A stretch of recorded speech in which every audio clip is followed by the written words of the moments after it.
noite muito especial aos nossos irmãos ouvintes desta noite. Que nosso Senhor Jesus Cristo possa, através desta palestra, desta ministração, conceder aos vossos corações a paz, o grande amor de Deus e a comunhão do Espírito Santo. Como vocês sabem, nós temos procurado, através deste meio, trabalhar com as Escrituras para levar até você, sua casa, onde você está, nesse instante, uma palavra de iluminação, uma palavra de fé, uma palavra de encorajamento, uma palavra de consolo, pois a hora que nós estamos vivendo tem sido uma hora muito tremenda, de muitas dificuldades e provas para o povo de Deus. Se nós olhamos, naturalmente poderíamos pensar que essa seria uma das piores eras, naturalmente. Mas quando nós olhamos pelas promessas de Deus, sobre a visão de um profeta, sobre o olhar de Deus através de um profeta, nós vemos que esta é a era mais especial entre todas as eras para um povo que tem conhecido o seu Deus, conhecido a palavra do seu Deus, e tem recebido um profeta mensageiro, trazendo a revelação de todas as Escrituras. Por isso nós estamos vivendo no último tempo. É o tempo em que todos os mistérios, tanto o mistério da piedade, como também o mistério da impiedade, serão revelados através desse profeta, através desse mensageiro. E por todos os meios que Deus tem permitido, mensagens escritas, mensagens através de áudio, a própria voz do profeta, para quem fala a língua inglesa, e tantos meios que Deus tem nesses últimos dias disponibilizado para o seu povo, para a sua igreja, para aprenderem, para ouvirem toda a advertência e também para se prepararem para encontrarem com o seu Deus. Amados irmãos, nosso único objetivo através desse trabalho aqui e também através do nosso púlpito é que, de alguma forma, nós possamos contribuir para o crescimento espiritual da Igreja Noiva de Cristo, espalhada por toda a terra. Se nós pudermos, através desse esforço, conseguir uma alma, aperfeiçoar uma vida, já estamos recompensados por todo o trabalho e esforço que temos feito através desses meios. Portanto, crendo que vocês estão orando por nós, eu sei que há dezenas, centenas de pessoas que têm realmente destinado um tempo de suas vidas em oração, lembrando dos ministros, dos pregadores, e eu estou incluído entre eles, com certeza. Por isso nós vemos como Deus está abrindo a sua palavra e colocando esta palavra clara, essa palavra revelada ao alcance de tantas pessoas ao redor do mundo. Graças a Deus por isso. E pelo interesse que vocês têm tido, pela fome de ouvir a palavra. Porque Jesus disse, bem-aventurado é o que tem fome e sede de justiça. E esta fome, esse desejo que tem surgido no coração dos filhos de Deus nesses últimos dias, realmente tem causado um avivamento na alma. E temos visto um povo verdadeiramente dispostos a adentrar mais profundamente na palavra e numa experiência mais profunda de um caminhar mais profundo nas promessas de Deus para o dia que nós estamos vivendo. Não seria difícil qualquer ouvinte, ou qualquer leitor, ou espectador, através dos jornais, ou da televisão, ou desses meios de comunicação, saber que o mundo está numa grande expectação. Países pequenos desafiando países grandes, mostrando que está existindo uma igualdade de poder ao alcance tanto do grande como do pequeno, mostrando uma igualdade de poder de destruição, assim como Deus está trabalhando com as pequenas igrejas, as grandes igrejas, as pequenas famílias, grandes famílias, os jovens, os anciãos, levando a igualdade de fé, porque nós também estamos passando por um grande tempo de desafio e é necessário estarmos como exército de Deus preparados, como disse Paulo, vestido corretamente, com o nosso capacete, com nossos sapatos preparados, porque nós estamos vivendo em um tempo de muita batalha. Mas sabemos que a palavra de Deus é a única capaz de fazer frente a qualquer espírito, seja ele enganoso, seja ele vingativo, ou qualquer obra maligna, ela é desfeita pelo poder da palavra de Deus, porque a palavra é Deus. Por isso Deus teve o desejo de se encarnar em nós. Deus teve o desejo de entrar em nós, para nos tornar a força capaz de resistirmos essa tempestade maléfica que tem caído sobre a terra. Temos falado em nossos cultos, ultimamente, em assuntos relevantes, considerando o tempo que nós estamos vivendo e procurando compreender mais precisamente, não apenas o ano, o mês, a semana ou o dia, mas procurando, através do Espírito Santo, conhecer a hora que nós estamos vivendo. E não estamos mais na expectativa de anos, estamos na expectativa de algumas horas. Tudo aquilo que Deus prometeu pode realmente acontecer. E onde nós vamos descobrir essas coisas? Como nós vamos saber o que é para nós, no meio de tantas invenções, no meio de tantas conclusões, interpretações e profecias ao redor do mundo? Mas Deus com certeza nos trará a condição de vermos esse momento jubiloso que a igreja está passando, e eu estou vendo isso no meu próprio povo. O profeta de Deus, ele nos adverte, também nos consola, porque quando nós vemos a sua palavra de juízo, nós vemos também a sua palavra de consolo, de conforto, de esperança para o verdadeiro crente. Ele disse na mensagem às 70 semanas de Daniel. Agora, encontramos que Daniel, ele queria esta informação para o seu povo. E o profeta diz que nós, como ministros, buscamos as profundezas de Deus para transmitir ao nosso povo aquilo que é de suma importância para o momento que nós estamos vivendo. E o profeta diz assim: e eu creio que se Daniel, lendo aos profetas anteriores a ele, teve essa classe de entendimento que ele estava próximo ao fim e buscou a Deus para averiguar quão perto estava o fim, então eu creio que estamos justificados quando vemos que estamos ao final do caminho. Nós, quem? A igreja, os escolhidos, o povo de Deus. Não para vestir-nos de silício ou cinzas, mas para lançar fora as coisas do mundo e nossos cuidados desta vida, e buscarmos a Deus para conhecermos em que dia do ano estamos vivendo. Porque vemos que estamos ao final.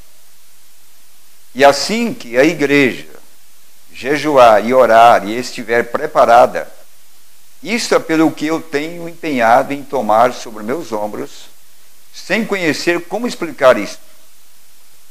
Porque eu tenho deixado passar em cada ocasião e dizia, essas 70 semanas de Daniel, porque eu não o entendia. E é por isso que me tenho posto agora a tratar de explicá-lo. E eu creio, mediante a ajuda do Senhor, eu posso fazê-lo com sua graça, trazê-lo onde mostrar-lhes quão perto estamos da vinda do Senhor. Mensagem: a 70 semana de Daniel. Amados irmãos, será que não seria tempo de nós também dedicar um tempo específico para Jesus, na busca de um aperfeiçoamento da nossa vida espiritual, no nosso tempo aqui, esse tempo do fim? Por isso eu me propus com a igreja, nosso povo, meus irmãos espalhados em muitos lugares que têm orado por nós, procurar adentrar nesse espírito de conhecimento das profecias que foram proferidas para nós nesse tempo do fim. Como eu falei ontem, ou nesse último domingo com a igreja, e também no sábado passado, nós falamos que desde a abertura dos selos, no dia 17 de março de 1963, o irmão Brana estava pregando a mensagem A Brecha. E no dia 24 ele estava pregando o 7º selo, na parte da noite, já que pela manhã ele falou sobre perguntas e respostas. E nós vemos que foi 50 anos, exatamente 50 anos, se repete o mesmo dia da semana, tudo realmente igual. E vocês lembram que domingo passado nós tivemos o domingo de Ramos. Foi a última vez que Jesus entrou em Jerusalém, entrando para a sua semana, onde ele seria preso, morto, crucificado, levantando-se no próximo domingo. Por isso todo mundo comemorou domingo passado, domingo de Ramos, que foi a entrada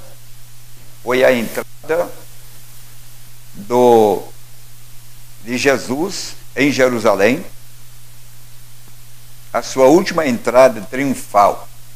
Ali estava acabando um grande espetáculo para o mundo, e estava entrando agora a obra redentora, cumprindo o seu ministério, porque dali em diante, cumprindo a sua obra, ele se revelaria aos seus escolhidos na ressurreição, como vocês viram ou conhecem a história no caminho de Emaús, e outras demais reuniões onde ele apareceu para trazer as boas novas do Evangelho, que era a ressurreição.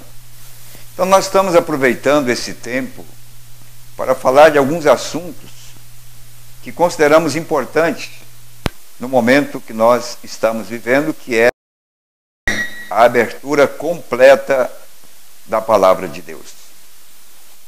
E cremos que Deus nos fará conhecer melhor o tempo através das Escrituras.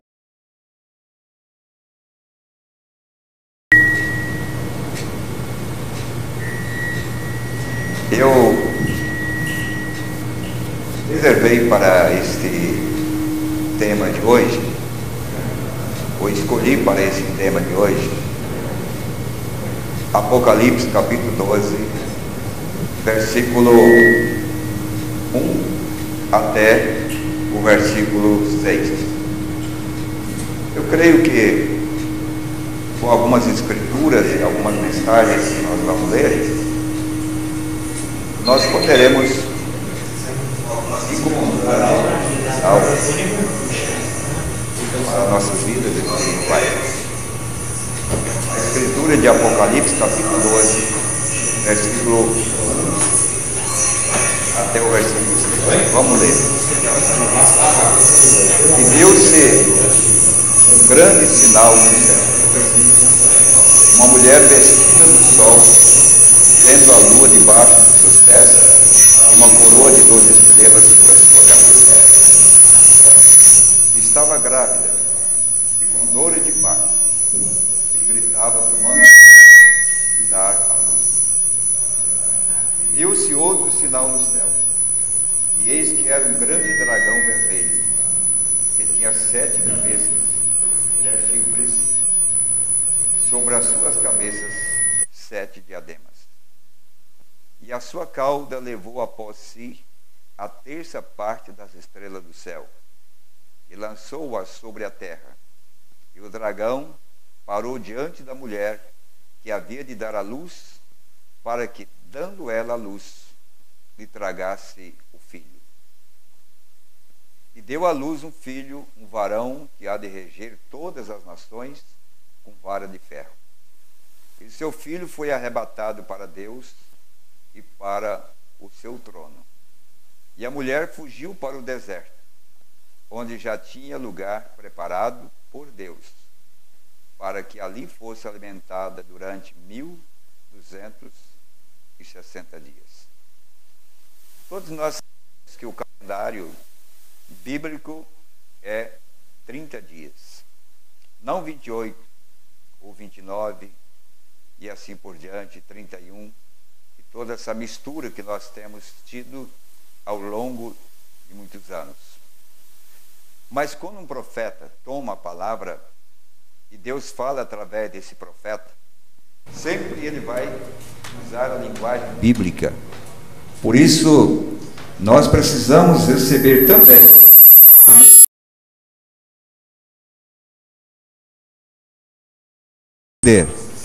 o que esse profeta realmente tem falado. Então é necessário esse Espírito Santo para nos guiar em toda a palavra, para conhecermos aquilo que Deus tem escondido dos olhos dos sábios e dos entendidos, para revelar aos pequeninos. Porque dentro desse assunto nós vamos encontrar as virgens prudentes e as virgens nécias. Eu quero lembrar que, como a linguagem é a linguagem do profeta, nós precisamos compreender que algumas coisas que são faladas, elas estão escondidas em simplicidades, para que os incautos passem por cima e não percebam o que está por detrás da linguagem do Espírito, para dar entendimento aos escolhidos. O profeta diz assim: agora, antes que o período da tribulação viesse, primeiro, Enoque. Noé foi o tipo que continuou como a virgem adormecida. Então nós temos Enoque arrebatado, e o profeta disse que Noé estava justamente observando a Enoque. Quando ele viu que Enoque foi levado, arrebatado, então ele percebeu que era o tempo de ele entrar na arca. São tipos. Jesus diz: como foi nos dias de Noé, assim será nos dias também do Filho do Homem, na sua vinda. Então veja bem, o profeta está dizendo que Noé foi o tipo que continuou como a virgem adormecida. Mas Enoque foi trasladado pouco antes da tribulação vir. Pouco antes da tribulação vir. E Enoque foi tomado, e não foi achado, pois Deus o tomou, o tipo da ida da igreja. Então veja bem, Enoque foi tomado primeiro, e não foi achado, pois Deus o tomou, o tipo da ida da igreja. Houve um tempo que ele estava escondido, mas houve um tempo que ele foi levado, e Noé o observou. Quando ele viu Enoque ir, ele sabia que era hora de entrar na arca para ser transportado pela tribulação. Se nós vemos que Enoque é o tipo da igreja noiva que vai ser arrebatada ou levada, e Noé é o tipo das virgens adormecidas, as virgens loucas ou nécias, então encontramos que elas estão olhando para Enoque. Elas sabem quem é Enoque. Elas conviveram com Enoque. Elas conhecem o dia a dia de Enoque. Então não estava longe. Eles não estavam longe da realidade, diz o profeta, porque eles estavam olhando exatamente para Enoque.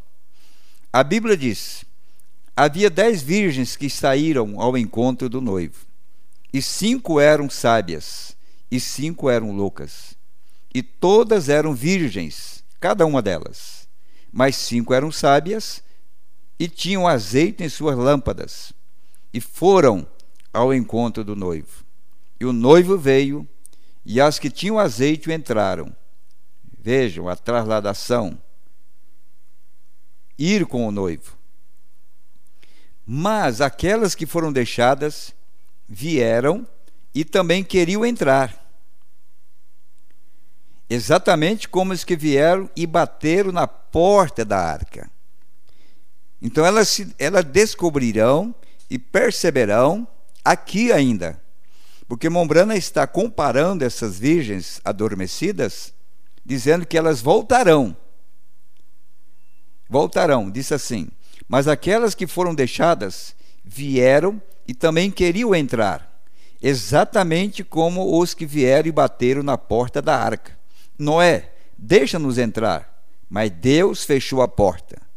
Lembram que depois que Deus fechou a porta nos dias de Noé, houve 7 dias ainda que eles permaneceram fechados, sem que caísse uma gota de chuva? Houve um tempo que a porta da graça tinha fechado. Houve um tempo que não havia mais misericórdia. A misericórdia foi fechada para aqueles que estavam do lado de fora, e houve um período em que eles ainda estavam aqui, Noé, mas não tinha mais como abrir a porta. Mesmo antes de cair a grande tribulação, houve um período que a misericórdia tinha terminado para aqueles que tinham rejeitado a mensagem da graça. Porque Deus sabia que o número dos eleitos nos dias de Noé eram apenas 8. A Bíblia diz que foram apenas 8 os que foram salvos. Em outras palavras, os nomes que estavam no livro, que deveriam escapar da morte, da tribulação, era apenas 8. Quando esses nomes ouviram a mensagem e eles entraram na arca, a misericórdia terminou para aqueles que estavam do lado de fora, porque o profeta disse que eles voltaram para bater na porta da arca. E ele, em alguma mensagem, chega a dizer que Noé dizia: eu não posso abrir, porque não foi eu que fechei. A questão de terminar a misericórdia não são os pregadores que fecham o tempo da misericórdia para o pecador. É os próprios pecadores que perdem o seu tempo de misericórdia quando deveriam ter entrado sobre a voz que traria salvação para eles, e eles então abandonam ou rejeitam esta voz. Eles perdem esse tempo, e quando ele descobre que a misericórdia estava sobre o trabalho de Noé, a vida de Noé, a arca de Noé, e eles correm para buscar essa misericórdia, ela já não tem mais misericórdia para os que estão fora da arca. Então terminou a misericórdia quando os nomes foram revelados na arca e entraram e tomaram posse da promessa de Deus. Não tinha mais o porquê Deus segurar a ira, porque agora os escolhidos tinham sido manifestados, tinham sido encontrados.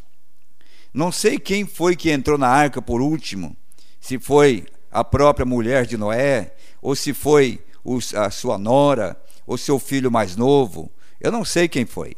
Mas o certo é, quando aqueles nomes foram chamados e eles entraram na arca, então, a partir daquele momento, não havia mais misericórdia para aqueles que estavam pelo lado de fora. Ainda que eles voltaram para pedir misericórdia, mas não havia mais misericórdia para para eles. Porque o profeta diz: Noé, deixa-nos entrar. Eles souberam que a arca era realmente a única forma de escapar da grande tribulação. Por isso eles voltaram ali. Eles sabiam onde estava a voz da verdade. Eles sabiam onde estava a pregação verdadeira. Eles voltaram naquele lugar. Eles não puderam entrar, porque essa misericórdia tinha sido cortada pelo próprio Deus e não pelo pregoeiro Noé. E ó amigo meu, um dia desses, Deus vai lhe dar sua chamada final. Então a porta vai ser fechada entre a misericórdia e o julgamento. Não fique de fora. Entre agora enquanto pode. Não dê atenção para o que o mundo diz. Entre em Cristo. Pois aqueles que estão em Cristo, Deus trará com ele. Amém. Isto é a verdade. Por isso nós citamos aqui, nesse domingo passado, nós estávamos lendo Colossenses capítulo 3, realmente é o lugar de esconderijo onde Deus tem nos colocado para não sermos tomados com a sua ira, porque as pragas já começaram a cair. O mundo já está sentindo o ardor da ira de Deus, pois já estão manifestando os sinais da ira de Deus. Enquanto é tempo, você que me ouve, entre na arca, porque eu creio que ainda há uma oportunidade.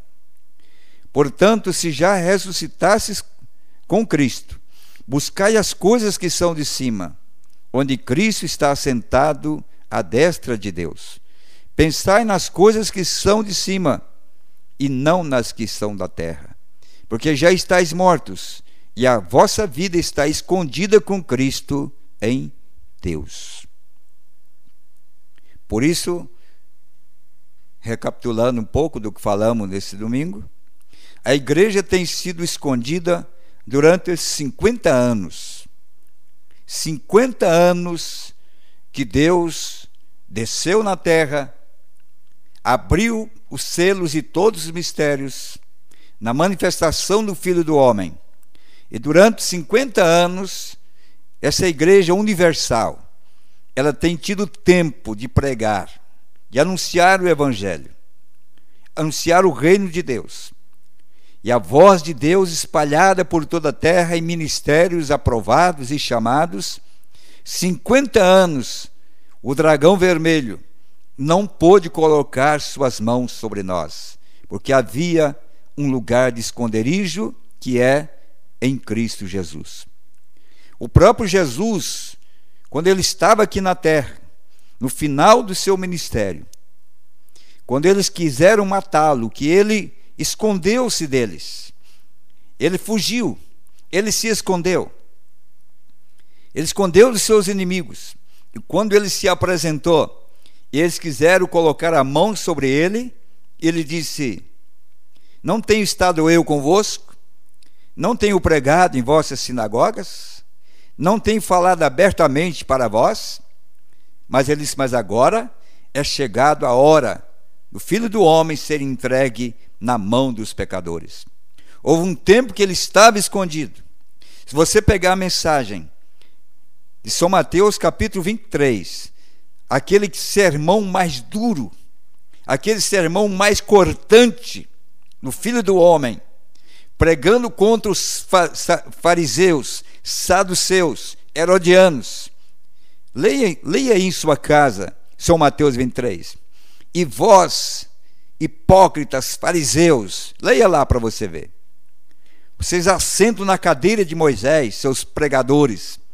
Ele estava condenando, ele estava cortando aqueles fariseus pela raiz. Por que eles não colocaram as mãos sobre ele? Porque não era o tempo ainda. Não era o tempo de colocar as mãos sobre ele, assim como nesses 50 anos, rádio, televisão, jornal, pregadores nas esquinas, e agora a internet por todos os lados, pregando abertamente, mostrando o tempo, a trajetória do anticristo. E eles não poderão pôr as mãos em nós enquanto não chegar o momento de cumprir as escrituras, onde nós teremos que sentir o vento da chegada da grande tribulação, o vento que produzirá a fé, o vento que produzirá o poder que nos levará neste arrebatamento. Porque Deus nos escondeu em Cristo Jesus, Deus nos guardou em Cristo para não sermos pegos pelas mãos do inimigo. Por isso estamos tendo esse tempo para nós observarmos o que Deus está fazendo, e as virgens prudentes ter azeite em suas lâmpadas para entrar, enquanto as imprudentes ou as loucas permaneceram ali. Então, disse o profeta, então essa virgem sábia foi embora na trasladação, e esses outros que vieram bater na porta, o que aconteceu? O que sucedeu? A Bíblia diz, foram lançados nas trevas exteriores, onde havia pranto e lamento e ranger de dente. Isto é, a grande tribulação. Você se lembra que nós falamos domingo sobre a transfiguração no monte, quando Jesus estava sendo transfigurado, o homem interior sendo revelado pelo lado de fora, a glória de Deus, como Paulo está dizendo aqui aos Colossenses, no capítulo 3, onde ele diz assim: quando Cristo, que é a nossa vida, se manifestar, então também vós vos manifestareis com ele em glória. Houve um tempo que era um Jesus comum, um homem comum, empoeirado, Deus escondido, em simplicidade.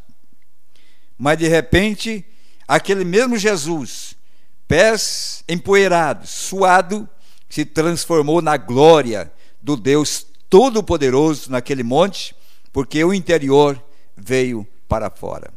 A partir de então, ele sabia que essa manifestação atrairia a perseguição. O que ele disse então? Não dizeis nada a ninguém. Não dizeis nada a ninguém. Ele então queria mostrar para nós, irmãos, ele estava mostrando para nós que quando isso estivesse acontecendo, isso traria então a perseguição. Nós lemos em Lucas, no capítulo 9 de Lucas. Nós vamos dar mais uma olhadinha aqui, porque as coisas vão vindo acrescentando, Deus vai abençoando, a visão vai aumentando, e nós estamos vendo a forma como Deus está realmente trabalhando.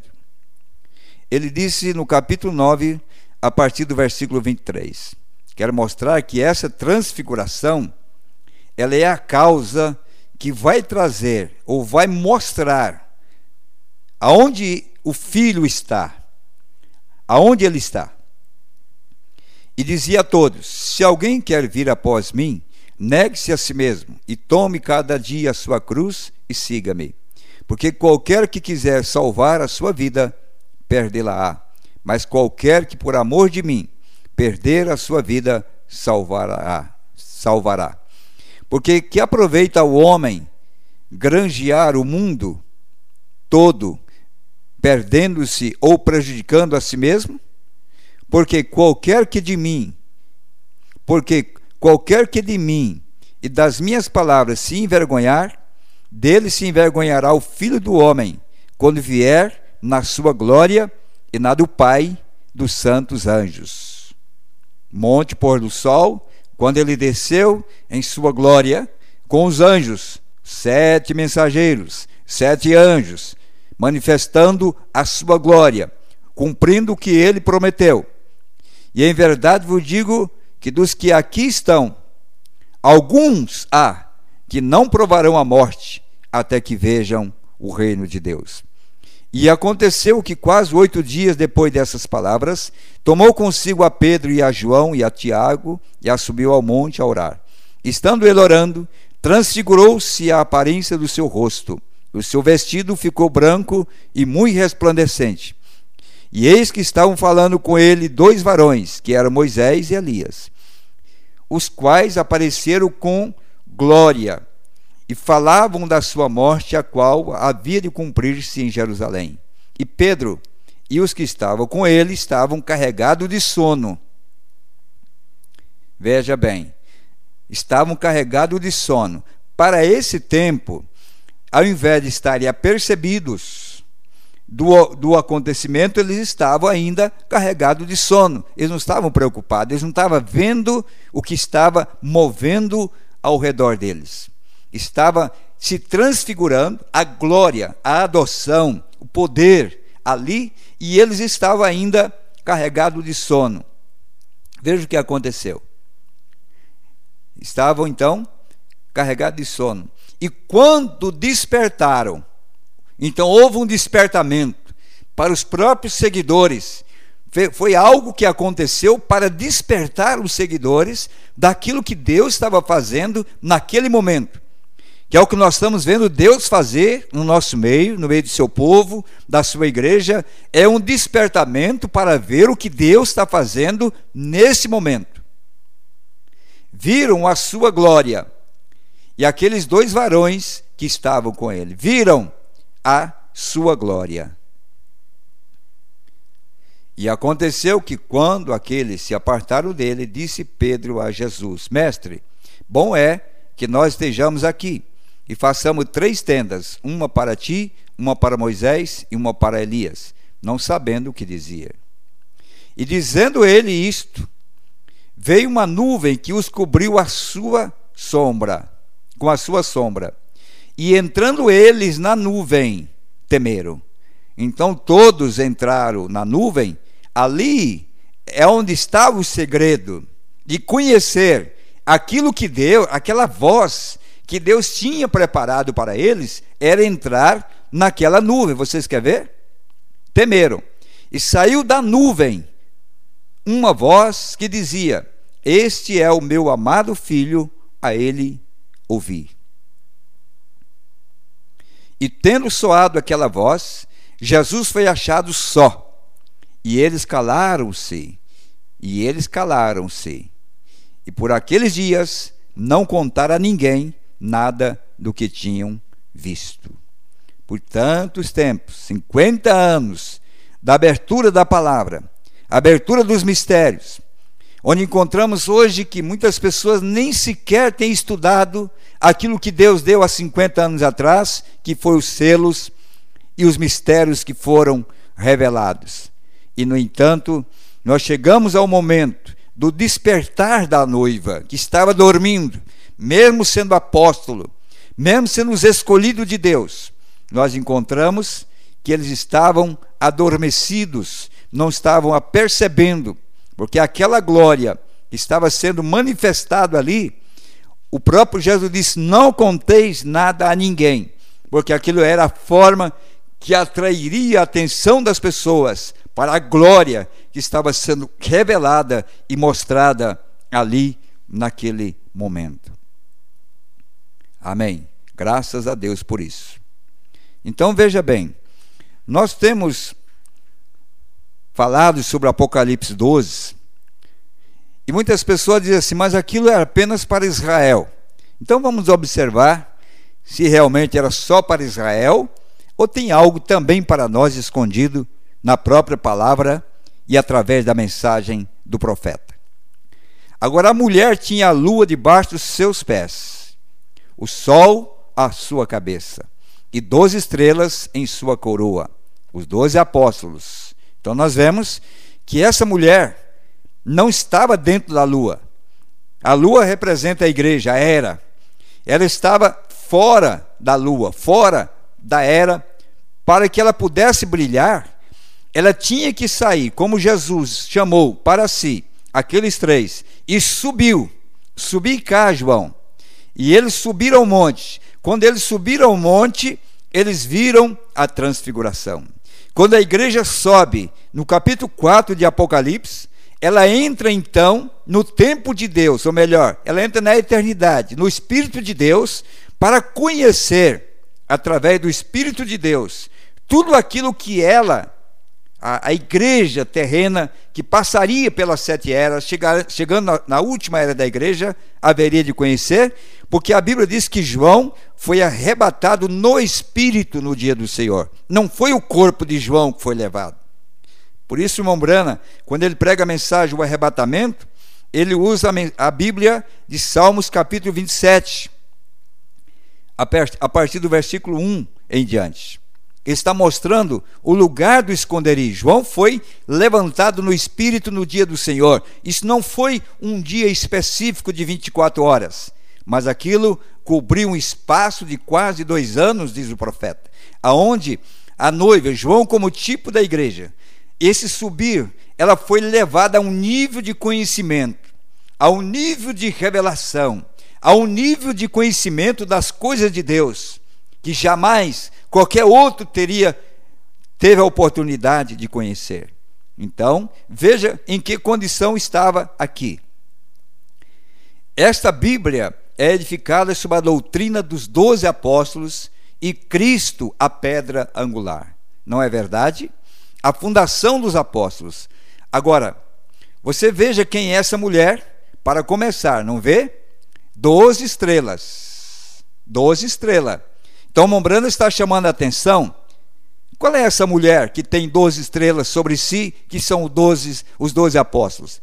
A igreja judia não tinha 12 apóstolos para ela.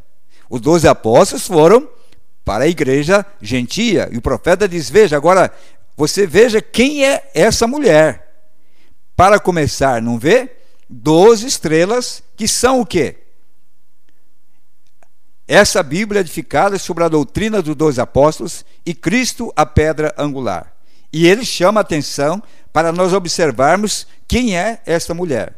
E ela grávida, em dores de parto, em dores para dar à luz. Agora, aqui que eu quero chamar a sua atenção, irmão. Veja bem, vamos caminhar no Espírito como o profeta estava falando essas coisas e observar onde ele vai nos levar. Porque senão ele vira uma esquina e nós vamos continuar em linha reta. E não vamos compreender o que o profeta está dizendo. Agora, há a igreja judia ortodoxa. Assim que a lei está se desvanecendo e o evangelho entrando. E assim que está desvanecendo, tem de haver uma nova dispensação. Quando isso estava acontecendo lá, o profeta diz, tem que haver uma nova dispensação.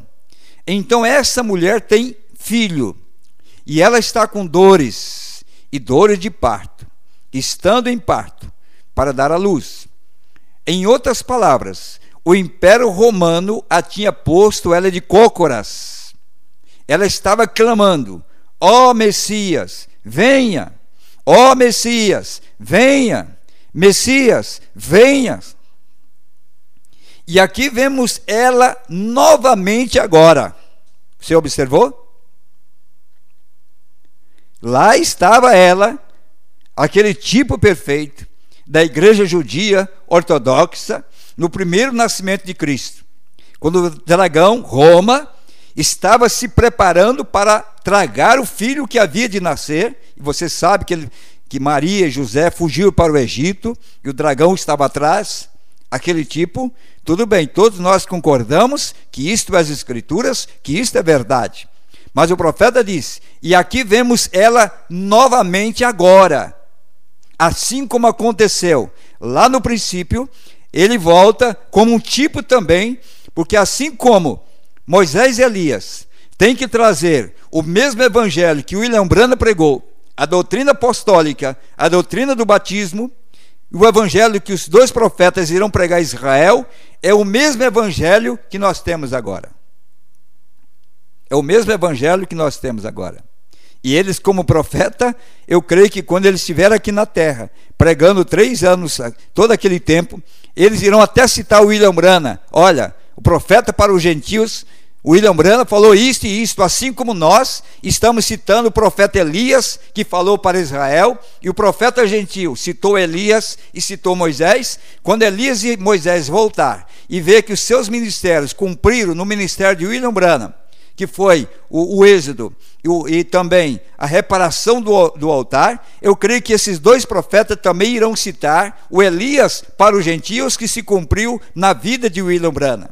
Lembrando, por quê? O mesmo evangelho que eles têm é o mesmo evangelho que nós temos. É da mesma forma que Deus trabalha com eles, Deus trabalha conosco também. E o profeta diz, veja bem, e aqui vemos ela novamente agora, enquanto ela está em dores, trazendo recém-nascidos em Cristo Jesus. Veja, lá era para trazer a Cristo Jesus. Agora o profeta está dizendo aqui no plural. Veja bem, enquanto ela está em dores, trazendo recém-nascidos em Cristo Jesus, vindo. E sabe o que o profeta diz? Lá ele estava dizendo, ora vem Messias, ora vem Messias. O profeta diz, venha Senhor Jesus, venha Senhor Jesus. Aleluia. Nas dores e angústia lá, dores para gerar. Dores para gerar. Amém. Isso é maravilhoso, porque se nós entendermos esse quadro dos acontecimentos atuais e a trajetória do anticristo, da entronização, o caminho que ele está fazendo agora, e nós podemos encaixar isso dentro das Escrituras, nós vemos exatamente o tempo que nós estamos vivendo, que é o que o profeta desejou para o seu povo, que somos nós, e é o que cada verdadeiro ministro deseja para o seu povo, é trazê-los mais perto de Cristo. Agora veja bem, o que ela fez, e isto agora, o escritor para, agora ele vê outra cena chegar, agora, observe a mulher aqui, desse lado, pronta para gerar, né? Para gerar, livrar. Sabe por quê, irmão? Porque lá em Daniel, no capítulo 10, vamos voltar aqui em Daniel, já que nós estamos aproveitando esse tempo confortavelmente aqui, diretamente do escritório, você me ouvindo aí em sua casa, né? Daniel 12, nós encontramos aqui. Naquele tempo se levantará Miguel, o grande príncipe, que se levanta pelos filhos do teu povo, e haverá um tempo de angústia qual nunca houve, desde que houve nação até aquele tempo. Mas naquele tempo livrar-se-á o seu povo, todo aquele que se achar escrito no livro. O profeta, veja que essa linguagem de livrar, lá de Daniel capítulo 12, é usada aqui também em Apocalipse. Veja bem, está assim. E diz assim, ele vê outra cena chegar. Agora observa a mulher aqui desse lado, pronta para gerar. Porque lá a palavra em inglês, em Daniel capítulo 12, é a mesma em inglês que nós encontramos em Apocalipse 12, que ao invés de livrar, lá está dizendo gerar. Em Apocalipse 12 também quer dizer gerar. O quê? Porque quem vai livrar, em verdade, é o que é gerado dessa mulher, que é o filho, que não é outro, a não ser o que o profeta disse, filhos recém-nascidos em Jesus Cristo, trazendo recém-nascidos em Cristo Jesus, vindo.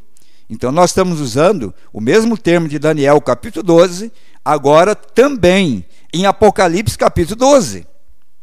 As escrituras em paralelo, Daniel 12, Apocalipse 12, a mesma palavra gerar, que seria livrar, está também a mesma palavra do inglês, está em Apocalipse 12 também, que é gerar. Nós colocamos aqui gerar, veja bem. Agora observa a mulher aqui desse lado, pronta para gerar. Lá em Daniel 12 diz livrar, mas é a mesma palavra gerar em inglês. Agora, a primeira coisa, a lei estava se apagando. A dispensação daquele candelabro que tivemos a outra noite. Estava falando, naturalmente, citando alguma coisa das 7 eras da igreja, mostrando o término, não é? A dispensação daquele candelabro que tivemos na outra noite. Essa dispensação aqui está entrando. Aquela foi a lei, sendo uma sombra das boas coisas que viriam. Somente uma sombra. Gostaria de ter tempo de entrar em todo o sacerdócio e mostrar que tudo lá deu sombra a esta dispensação aqui. Como tudo aconteceu lá atrás, foi uma sombra disto. Assim como o sol é por isso que as pessoas dizem que eu sou um tipologista. Eu tenho de ser. Eu não tenho educação alguma, então eu tenho que olhar para a Bíblia. Eu olho lá atrás para ver o que eles eram. Estou interessado em ver o que isso aqui vai ser. Entende?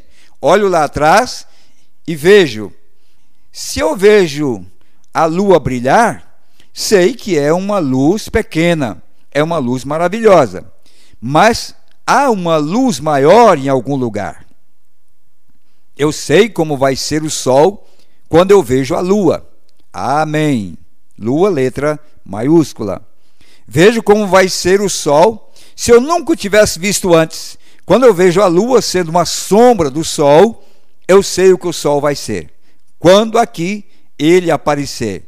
Entende o que eu quero dizer? Se nós vemos o brilho da igreja através das 7 eras, a luz que estava ali, brilhando de cada estrela, e aquela luz para cada povo de cada era, mas ao nascer do sol, nós teremos a ideia realmente da grandeza do poder que estará sobre o povo no nascer do sol. Porque nós tivemos uma amostra pequena dessa luz através de todas as eras, mas agora nós estamos vendo a luz maior. Por isso, quando essa luz maior, ela põe-se aqui na terra, Apocalipse capítulo 10, versículo 1, e diz que vinha vestido de algo resplandecente, era algo tremendo, era o monte da transfiguração, era ele mostrando a sua vinda. Mombrana diz que ali, na mensagem das eras, na mensagem a revelação de Jesus Cristo, ele disse que ali era a ordem da vinda. Quando ele desce em Apocalipse 10, 1, ele está retratando aquilo que ele disse para os seus apóstolos ali atrás. Se eu quero que alguns fiquem, ou então é eu que quero que eles fiquem até que eu volte. E quando ele foi no Monte da Transfiguração, mostrando apenas para 3 o que seria ele nesta vinda gloriosa, e nós vemos isto na mensagem, qual é a atração sobre a montanha, os ungidos dos últimos dias.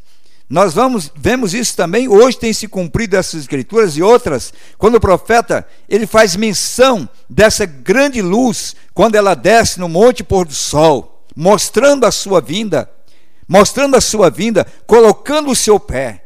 Alguém diz assim, ali foi a aparição. Sim, ali foi a aparição que todos pudessem ver. Para quê? Depois que ela apareceu ali, ele entrou aqui embaixo num corpo para se esconder. Por isso eles não podem ver que aquilo que foi visto na aparição agora estava entronizado em um homem para cumprir Lucas capítulo 17, versículo 30. Ele se escondeu ali. Ele não apareceu ali. Por isso vocês vão ver que quando ele colocou o pé sobre a terra e sobre o mar, ali estava a cabeça, ali estavam os pés, e havia um corpo que estava escondido, que é a noiva. Apocalipse 10, versículo 8, estava ali adiante, aonde tomaria tudo isso para vir a brilhar e manifestar verdadeiramente, trazer a glória daquilo que estava de dentro, ser manifestado pelo lado de fora. Vocês que me acompanham, eu estou falando da mensagem do profeta de Deus. E ele diz assim: agora, esta mulher estava em dores. Ela geraria um filho, e ela estava parada lá, e o sol se levantando sobre a sua cabeça, e a lua debaixo de seus pés.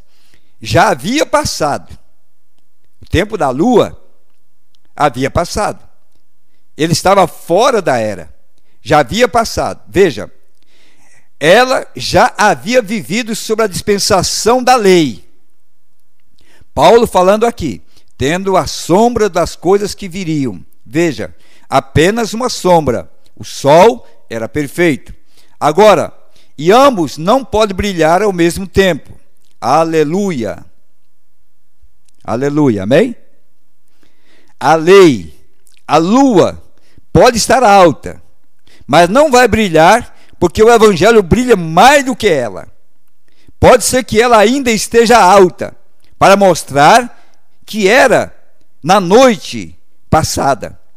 Veja bem, pode ser que ela ainda esteja alta, para mostrar que era na noite passada, mas a sua luz já se foi. Esta é a lei. A luz da lei já se foi e viveu. É verdade. Agora é o evangelho da dispensação da graça e do poder do Espírito Santo. O Jesus Cristo ressurreto, manifestando-se a si mesmo numa luz maior do que a que passou. Então agora não é ela, agora é ele. Ele tem manifestado para ser a luz maior.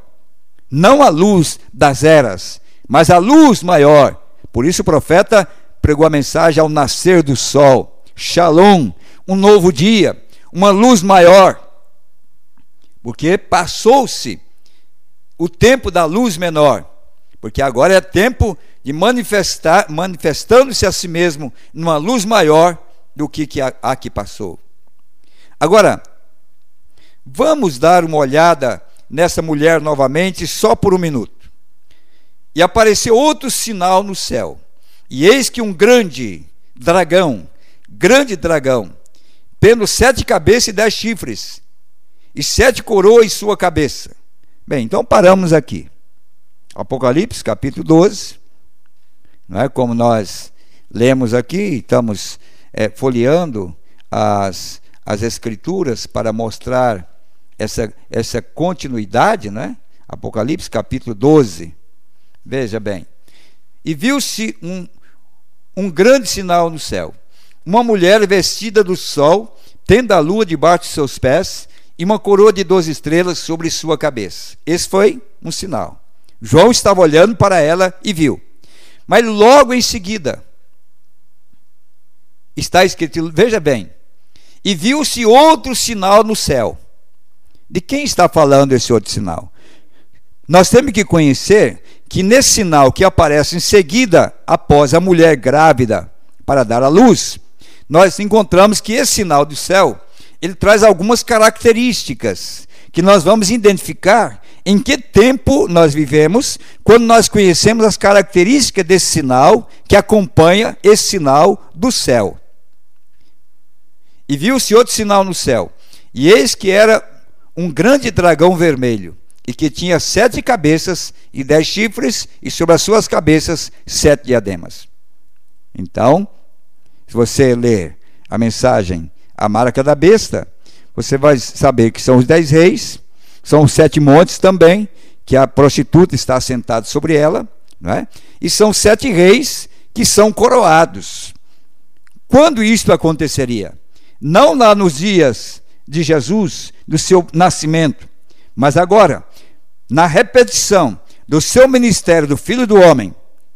Porque às vezes você vê alguns dizendo assim, o ministério do irmão Branham foi maior do que o ministério de Jesus aqui na terra. Isso é um equívoco, isso é um erro gravíssimo. O irmão Branham não teve um ministério próprio. Aquele ministério que estava nele era outra parte da manifestação do Filho do Homem que viria nos últimos dias. Não era o ministério de irmão Branham. Não existe uma trindade. Um Cristo em carne que atuou na primeira vinda, e agora um Cristo que atuaria no ministério do Filho do Homem como se fosse outra coisa. Não, de forma alguma. Nós não podemos ver que realmente seja isto. Nós temos que ver que agora, nesse ministério do tempo do fim, é o mesmo ministério que estava no princípio, cumprindo agora a sua segunda parte. A sua segunda parte. Então veja que nesse sinal do céu, nós encontramos aqui, ó. E sobre as suas cabeças 10 diademas. Então esses reis estavam coroados. Só existem 7 coroas. Não importa o que a história venha dizer, o que os intérpretes venham dizer, nós vamos permanecer exatamente dentro das Escrituras. São apenas 7 reis, não 8, porque havia apenas 7 diademas. E a sua cauda levou após si a terça parte das estrelas do céu e lançou-as sobre a terra. E o dragão parou diante da mulher que havia de dar à luz, para que, dando ela à luz, lhe tragasse o filho. E deu à luz um filho, um varão, que há de reger todas as nações com vara de ferro. E o seu filho foi arrebatado para Deus e para o seu trono. E a mulher fugiu para o deserto, onde já tinha lugar preparado por Deus, para que ali fosse alimentada durante 1260 dias.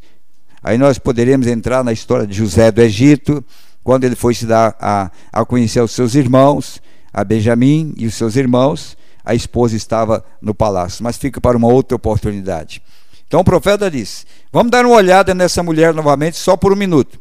E apareceu outro sinal no céu, e eis que um grande dragão, tendo 7 cabeças e 10 chifres, e 7 coroas em sua cabeça.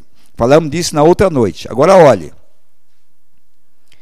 E a sua cauda derrubou após si a terça parte das estrelas do céu, e a lançou sobre a terra. Sabe o que foi isto? Agora, sua cauda não era uma cauda forquilhada, como dizem que o diabo tem. Não. Foi aquele causo, aquela mentira que ele contou. E os próprios judeus, através do Império Romano, crucificaram o Senhor Jesus, e mais de 2/3 dos judeus negaram a Jesus Cristo, as estrelas que estavam no céu. E veja o que ele fez. Onde está a interpretação disto? Essas estrelas que caíram não eram estrelas incandescentes. O profeta disse: isso já estava ali. Agora veja bem, vamos continuar. E ele o lançou na terra, e o dragão se parou diante da mulher que estava pronta para gerar, para devorar o filho assim que nascesse. Agora, você disse que o dragão tinha a ver com os judeus? Certamente. Eles disseram: esse Jesus diz que ele é o rei. Não temos rei a não ser César. Não é verdade? Veja o diabo preparando os corações judeus lá atrás, para que negasse Jesus quando ele viesse. Você vê o diabo negando corações hoje, para negar o poder do Espírito Santo? A mesma coisa? Quando ele vem, bem exatamente o mesmo, diz o profeta. Isso quer dizer, aquilo que aconteceu lá com o dragão, na primeira vinda, o profeta disse, tem que acontecer também na segunda vinda. O profeta diz, quando ele vem, bem exatamente o mesmo, ainda que honestos e sinceros. Mas se você estiver profundamente buscando a Deus, assim como algum daqueles judeus lá, eles saíram na hora e o receberam independente. É verdade. Eles não ligaram com o que a igreja disse, mas lançou 2/3 deles no chão. E o dragão se parou diante da mulher para devorar o filho assim que ele nascesse. Agora, quem se parou? Que governo? Que poder que se parou diante da mulher da igreja ortodoxa judia para devorar? Jesus Cristo, quando ele nasceu? Roma. Então, o dragão vermelho era Roma.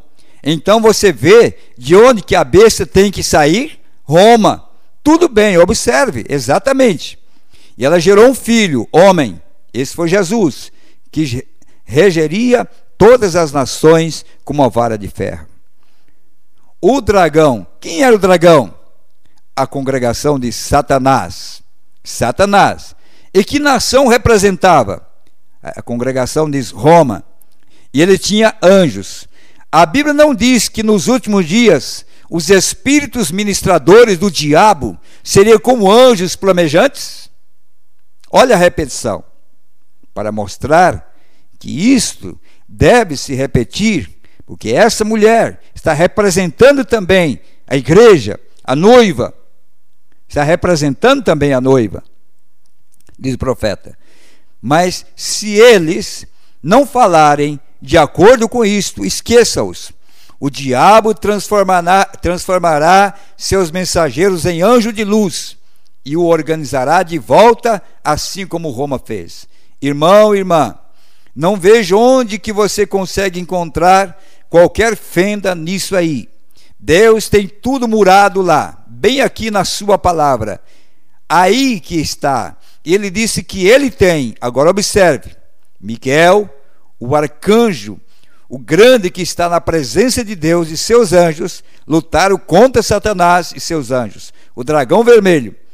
E esta é a igreja que é guiada pelo Espírito Santo. E os anjos de Deus que lutaram contra as organizações e seus anjos e ministros de luz. Está vendo o quão perfeito? Se estão falando de algo que não é de cima da glória, então estão falando de seres espirituais em Roma, o dragão que se parou diante da mulher para devorar seu filho. Onde está essa guerra agora? Os anjos caídos e os anjos de Deus, ministradores, batalhando. E a Bíblia disse que houve guerra. Houve guerra.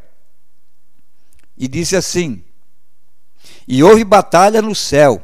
Miguel e os seus anjos batalharam contra o dragão, e batalhava o dragão e os seus anjos, mas não prevaleceram, nem mais o seu lugar se achou nos céus. Ora, graças a Deus por isso.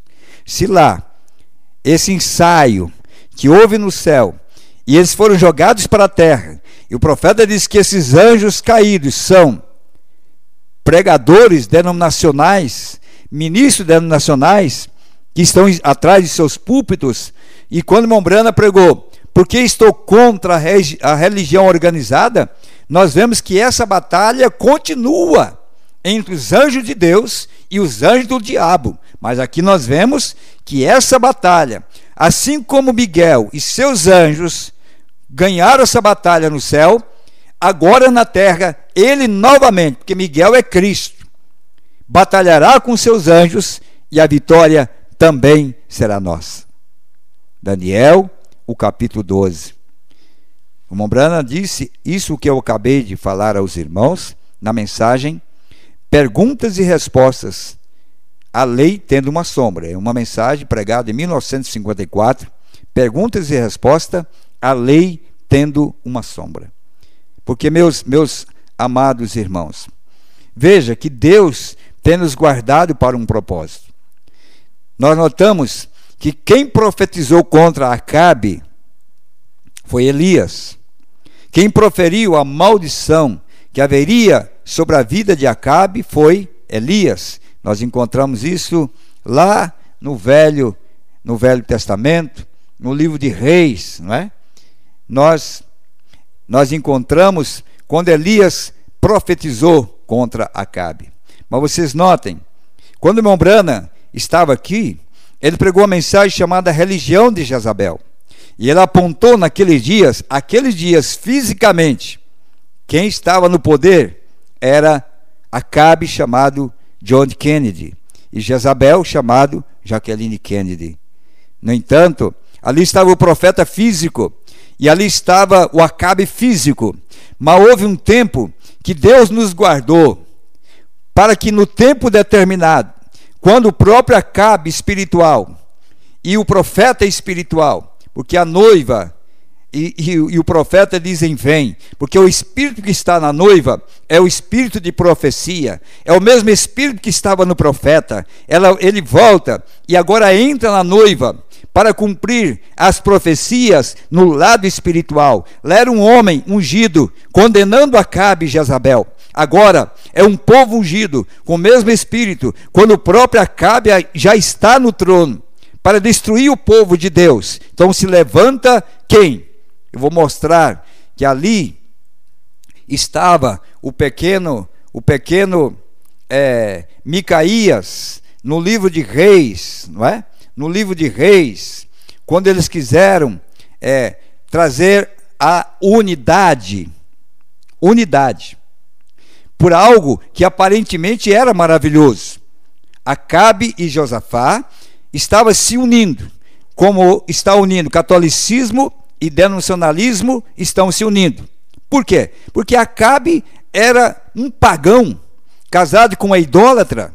Esse era o catolicismo, que estava já dominado por um líder assentado no trono chamado Acabe. Ele era o quê? Ele era um rei. Qual foi o tempo da união entre Josafá e Acabe? É o tempo que havia um rei assentado no trono, como nós estamos vendo agora. E Josafá representava as denominações, porque Josafá era um homem espiritual. Havia um rei no trono, havia um Josafá convidado por Acabe. Vocês podem ler a Bíblia. Foi convidado por Acabe. Aqui nós encontramos aqui, ó. Acabe faz aliança com Josafá. Está no capítulo 22 de 1 Reis, capítulo 22, nós encontramos. E o que eles queriam fazer? Eles queriam trazer uma porção da terra, ou eles queriam uma guerra contra os inimigos para trazer de volta uma porção da terra. Aquilo era uma armadilha para Josafá, porque aparentemente nas escrituras ou estava escrito que a terra era de Israel, mas a liderança que estava ali não estava ungido pelo Espírito de Deus para saber o tempo. Eles tinham que consultar um profeta verdadeiro. E o profeta verdadeiro disse, pelo contrário, que Acabe seria morto.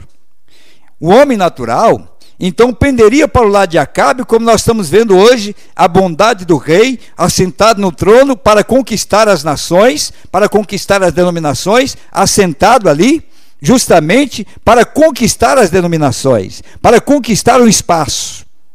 Então vemos que Josafá, como tipo da denominação dos mornos, aceitou o convite de assentar-se com Acabe.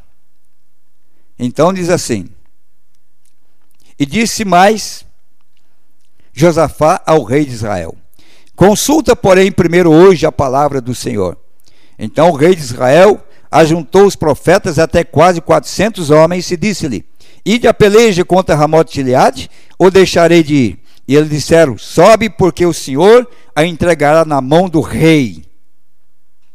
Veja, a profecia desses falsos profetas é para entregar na mão do rei, não nas mãos do povo de Israel, na mão do rei. Sobe, porque a profecia, porque eles disseram, todos profetizaram a mesma coisa: sobe. Veja bem, sobe, porque o Senhor a entregará na mão do rei.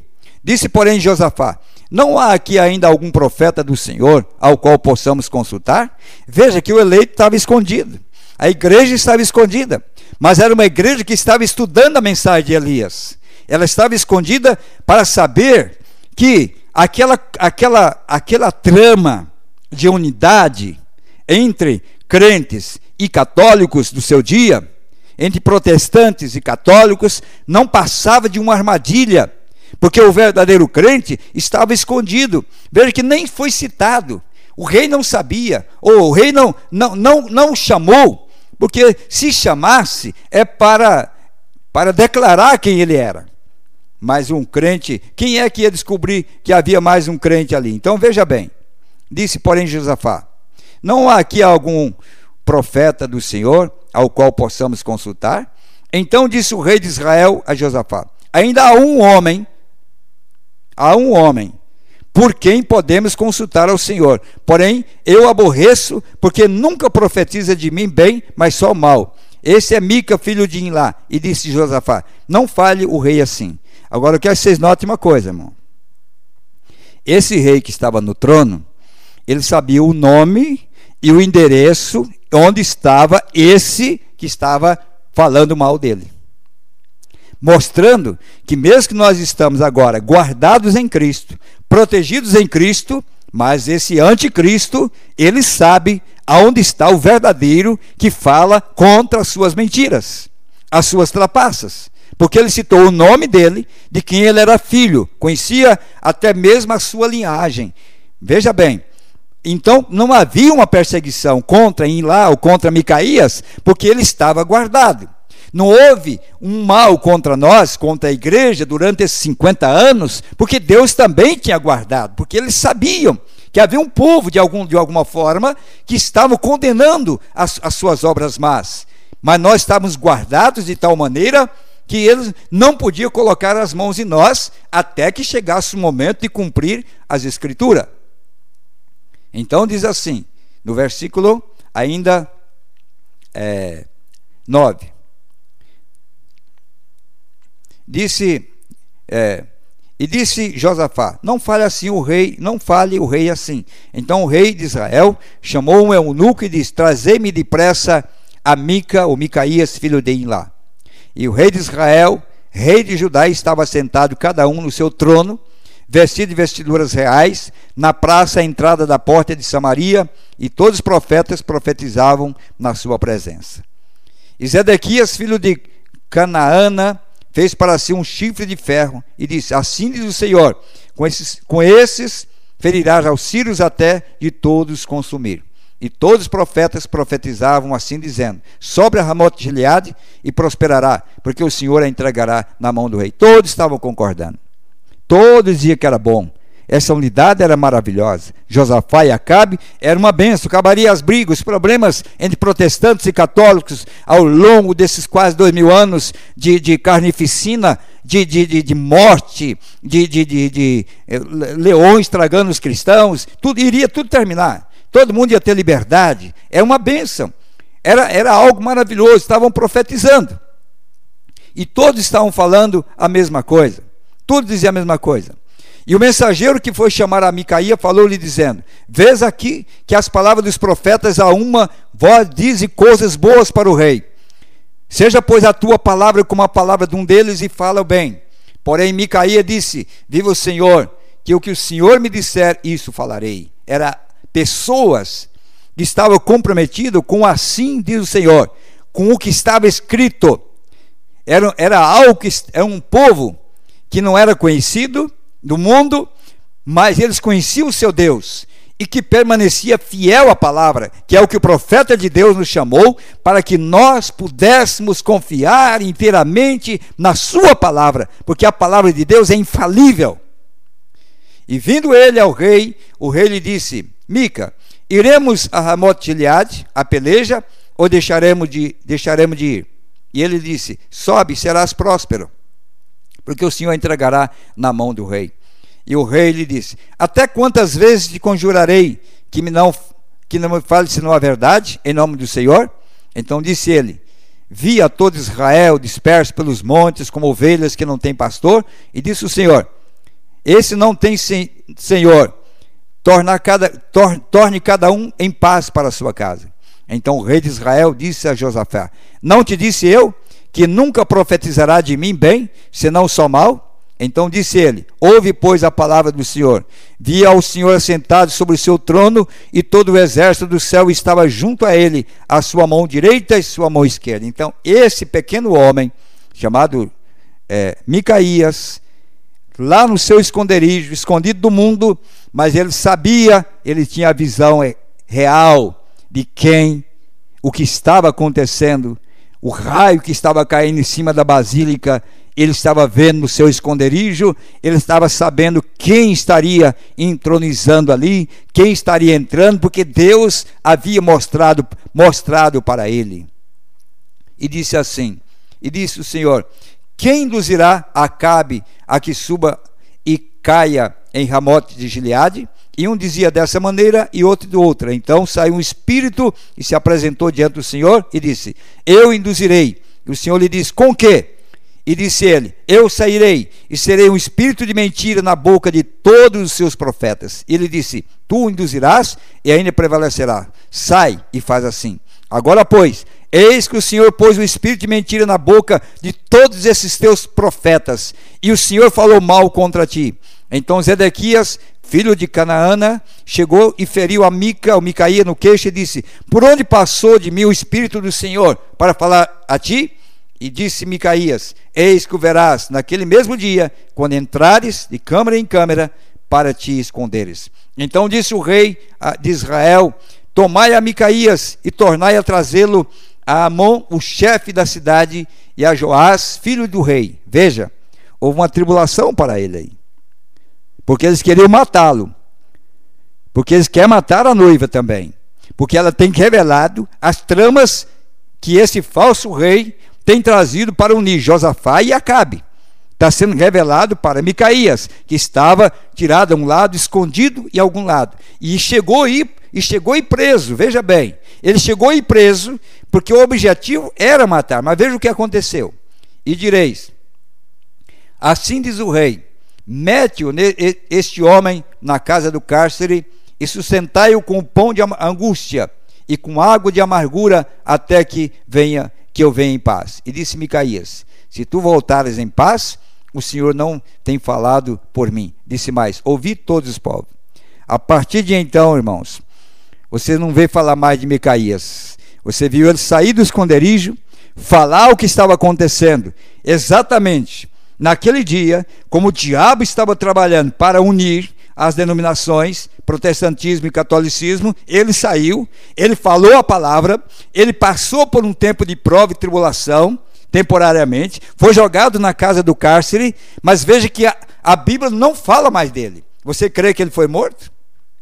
Porque a promessa é que ele seria morto se não se cumprisse a verdade. Mas por ser a verdade, aonde ficou Micaías depois?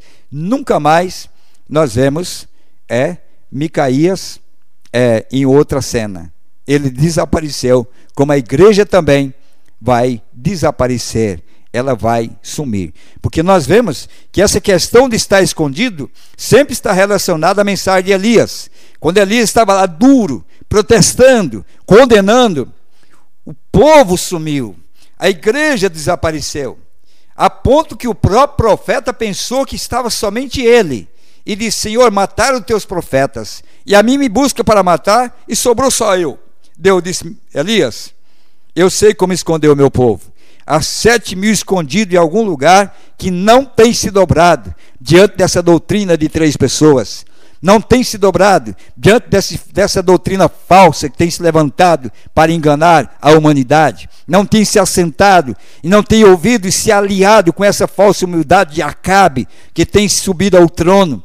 Eu tenho 7.000 Elias escondido em algum lugar. Essa é a mensagem de Elias, a mensagem que esconde na hora que precisa ser escondido, aparece na hora que precisa aparecer, a mensagem que expõe a verdade, que expõe, mostra a cara da mentira, o trajeto do anticristo, o falso Cristo caminhando sobre a terra. Essa é a mensagem de Micaías, essa é a mensagem de Eliseu, que tem a comissão de fazer essas coisas.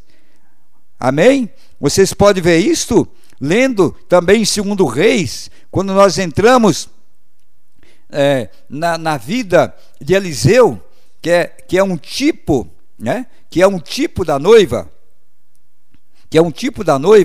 nós vemos na mensagem de Eliseu, aqui, quando ele começa a revelar os segredos do rei. Veja bem, no capítulo 6 de 2 Reis, e o rei da Síria fazia guerra a Israel e consultou com seus servos, dizendo: em tal lugar estará o meu acampamento. Mas o homem de Deus enviou ao rei de Israel, dizendo: guarda-te de passagem por tal lugar, porque os sírios desceram ali. Quem avisou para Eliseu das artimanhas do rei da Síria? É porque Eliseu é um tipo da igreja, noiva, que o profeta, em seu estado físico, pregou contra Acabe no trono. Agora, a igreja, que recebeu a mesma porção desse espírito, está profetizando e mostrando também esse Acabe, como Eliseu está mostrando. Olha onde ele está aqui, lá era Israel. Aqui era o rei da Síria que estava tramando contra o povo de Israel. E era revelado. Mas o homem de Deus enviou ao rei de Israel, dizendo: guarda-te de que passares por tal lugar, porque os sírios desceram ali.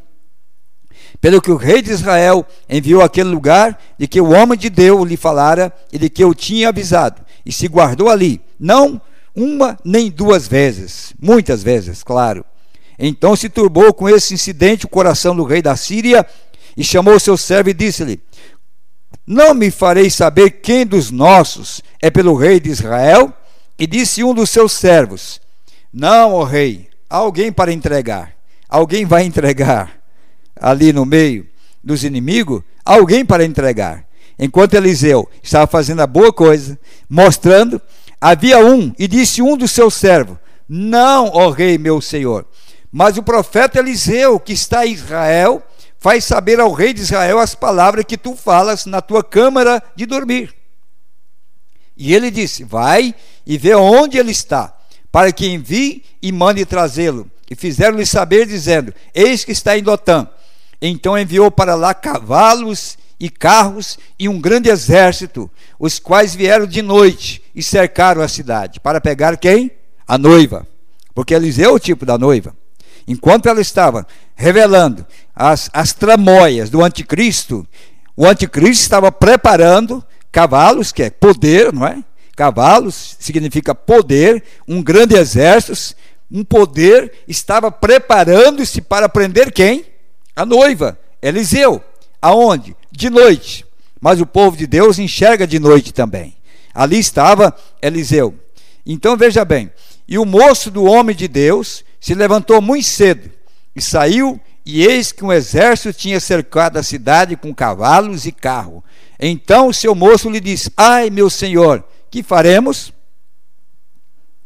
Olha as virginécias aí, caminhando com o profeta, ao lado do profeta, mas não estava preparado, não tinha o Espírito Santo, não tinha o azeite, não tinha poder, não sabia como se parar diante das ameaças, não tinha como se parar pela verdade, confiando em Deus. Ali está Geazi, caminhando ao lado do profeta. Por quê? Porque Eliseu era noiva. E esse Geazi que estava ao lado, representando esses que caminhavam, servindo a noiva, conhecendo a noiva, temerosos, com medo. Onde ele está ali? Com medo. Veja bem, que quando apareceu o perigo, por que o perigo veio?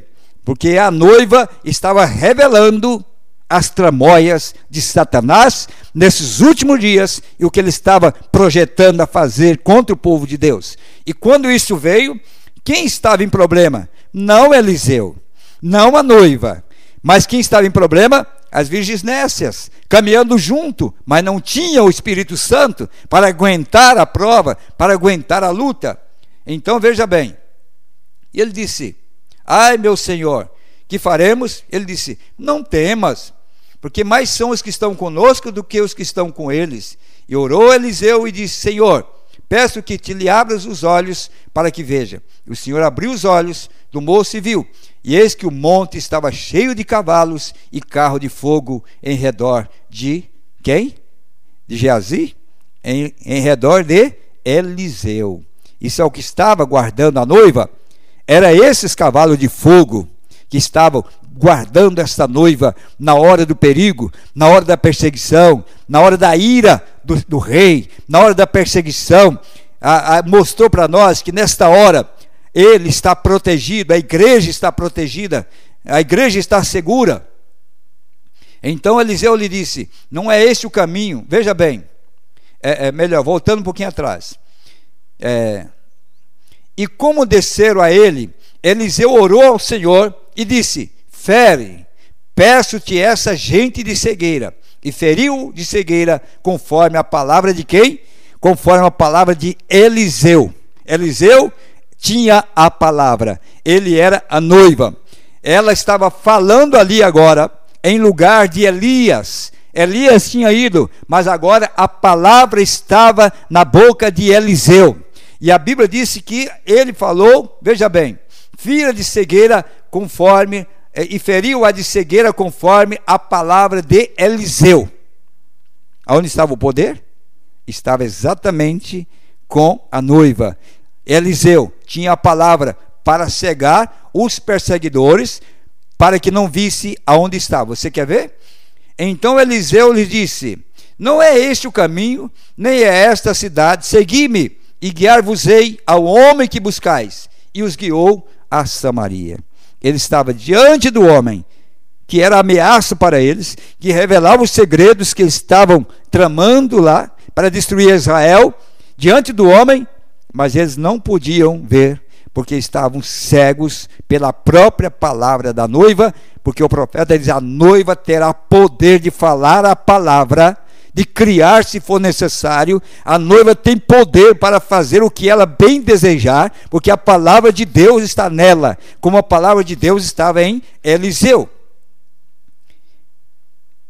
E sucedeu que, chegando eles a Samaria, disse Eliseu: ó Senhor, abre a esses os olhos para que vejam. O Senhor lhes abriu os olhos para que vissem, e eis que estava no meio de Samaria. E quando o rei de Israel os viu, disse a Eliseu: feri-los-ei, meu pai. Mas ele disse: não os ferirás. Ferirá tu os que tomasses prisioneiro com a tua espada e com o teu arco? Põe-lhe diante pão e água, para que comam e bebam e se vão para o seu senhor.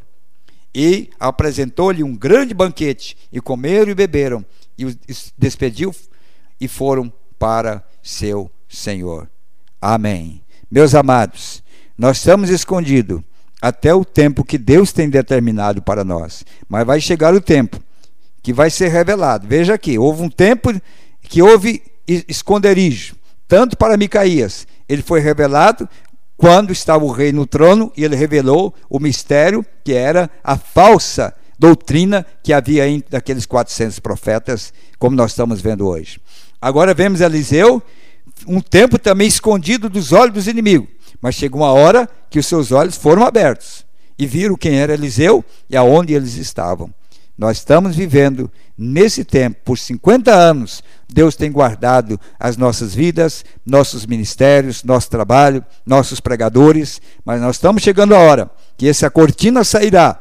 Se você não tiver a palavra, não estiver vivendo, não como Geazi, mas se você não for o verdadeiro Eliseu, você será consumido pelos seus inimigos. Então, no tempo dessa transfiguração, o dragão virá para tomar essa mulher, mas ela já tem um lugar preparado para ela. Que Deus te abençoe, que Deus te guarde, que Deus possa levar a você a amar a palavra, a desejar esta palavra, a desejar esta verdade, porque no tempo que nós estamos vivendo, é tempo de se aplicar a esse tempo de tanta emergência.